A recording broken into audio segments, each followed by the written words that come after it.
বিশ্বনবী মেরাজে গেলেন, মেরাজ থেকে ফিরে আসলেন। বিশ্বনবী বর্ণনা করলেন, আমি বাইতুল মাকদাস দেখেছি মাঝরাতে, লক্ষাধিক নবীকে নিয়ে নামাজের ইমামতি করেছি, 7 আকাশ দেখেছি, আল্লাহর আরশ দেখেছি, আল্লাহর সাথে কথা বলেছি, আবার ফজরের আগেই মক্কায় ফিরে এসেছি। সবাইকে খাইছে মোহাম্মদের মাথার তার ছিঁড়ে গেছে, নাউজুবিল্লাহ পড়ে।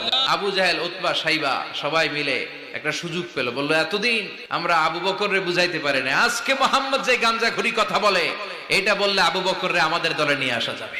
সবাই সাইয়েদনা আবু বকরের কাছে যায়, যে বলে, আবু বকর জানো নাকি তোমার নবী নতুন কথা আমদানি করেছে? কি বলেছে আমার নবী? তোমার নবী বলে মাঝরাতে বাইতুল মাকদাস গিয়েছে। বাইতুল মাকদাসে তখন দ্রুতগামী ঘোড়া দিয়ে ছুটলেও যেতে লাগে 15 দিন, যেতে আসতে 1 মাস। তোমার নবী মাঝরাতে নাকি বাইতুল মুকাদ্দাসে ইমামতি করছে, 7 আকাশ ঘুরেছে, আল্লাহর আরশ দেখেছে, আল্লাহর সাথে কথা বলেছে, আবার